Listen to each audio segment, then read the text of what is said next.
hal yang nggak masuk di akal. Daripada ngumpul di masjid sholawatan, di bioskop lebih aman. Yang ngumpul di masjid sholawatan bid'ah, yang ngumpul di bioskop nggak apa-apa, nggak apa-apa. Bentar lagi dia bilang sunnah. Jangan heran kita di masa mendekati khurujud dajjal, keluarnya dajjal.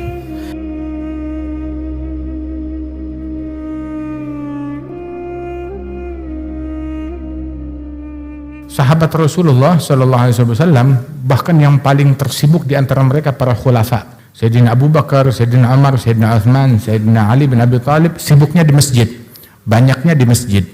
Di tempat lain nggak ketemu. Tapi kalau mau ketemu mereka yang paling mudah, ya waktu sholat, saat di masjid pasti ada. Sampai yang mau ngebunuh mereka, yang mau punya niat jahat, nemuinnya juga di masjid. Sayyidina Umar bin Khattab, pembunuhnya, berpikir di mana enaknya ngebunuh Sayyidina Umar, yang pasti dia ada perencanaan pembunuhan itu, yang pasti Sayyidina Umar tuh ada di situ. Pikir, pasar belum tentu, rumah belum tentu, ke tempat ini dan itu belum tentu, tapi satu hal yang nggak pernah luput, masjid, apalagi sholat subuh. Maka udah ditargetkan untuk membunuh Sayyidina Umar bin Khattab waktu sholat subuh, dan memang Sayyidina Umar ya ada, subhanallah. Terus juga orang yang ingin ngebunuh Sayyidina Ali bin Abi Thalib, mereka bunuhnya juga pas Sayyidina Ali mau sholat subuh. Ditargetnya pasti ada, dia ke masjid, nggak mungkin absen. Paling gampang bunuh dia saat dia mau ke masjid, pasti ada. Sampai orang yang punya niat jahat dalam perencanaannya tahu yang mereka bunuh ini orang yang selalu ke masjid.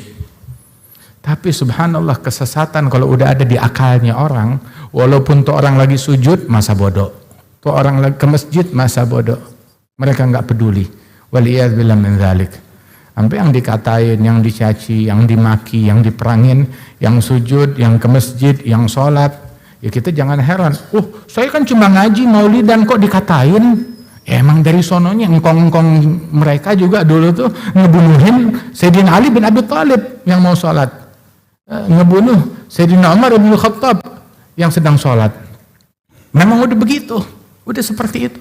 Sehingga jangan heran ya kalau kita ngaji sholawatan ataupun melaksanakan peringatan Isra wal Mi'raj dibilang tuh syirik, tuh bid'ah, tuh sesat. Tapi yang pergi ke bioskop nggak dikatain, biarin, nggak apa-apa bioskop. Anak saya juga ke bioskop. Yang pergi pergi hadir konser, hadir lagi, hadir konser, nggak apa-apa, jadi nggak apa-apa. Tapi begitu ke maulid, jangan, ke maulid nggak boleh. Ahsan konser, ahsan konser daripada maulid. Hal yang nggak masuk di akal. Daripada ngumpul di masjid sholawatan, di bioskop lebih aman. Yang ngumpul di masjid sholawatan bid'ah, yang ngumpul di bioskop nggak apa-apa. Bentar lagi dia bilang sunnah. Jangan heran kita di masa mendekati khurujud dajjal, keluarnya dajjal. Dajjal ketika dia keluar, yang hitam dibilang putih, yang putih dibilang hitam, yang sorga dibilang neraka, yang neraka dibilang sorga.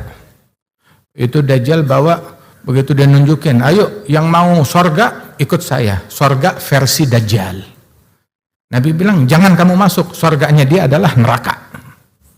Dan dajjal bawa neraka, yang nggak nurut dia diancam dengan nerakanya. Jangan takut, nerakanya versi dajjal adalah sorga. Begitu, ada kemiripan kan dalam begini. Waliyadzubillah min dzalik. Alhasil Rasul sallallahu alaihi wasallam memang dari dulu kerjaannya demennya masjid. Waktu hijrah ke Madinah belum tahu mau nginep di mana, tinggal di mana, tidur di mana, belum booking hotel, belum sewa tempat. Tapi yang dipikirin masjid duluan. Ini tanah punya siapa? Saya mau beli. Saya hargain, saya beli, bikin masjid di sini. Dan dibikin masjid di tempat tersebut. Masjidnya udah ada, baru Kemudian rumahnya Rasulullah Shallallahu Alaihi Wasallam, ya, rumah dalam tanda kutip, rumah, sebutannya rumah, padahal sederhana, terlalu kecil kalau mau disebut itu rumah. Tapi Rasulullah Shallallahu Alaihi Wasallam begitu, sampai dulu para ulama bilang, coba waktu perluasan masjid di zaman para khulafa, itu rumahnya Nabi Muhammad mestinya nggak dibongkar. Kenapa? Biar orang tahu rumah Nabi mereka seperti itu. Biar orang tahu tuh rumahnya kecil kayak begitu. Subhanallah.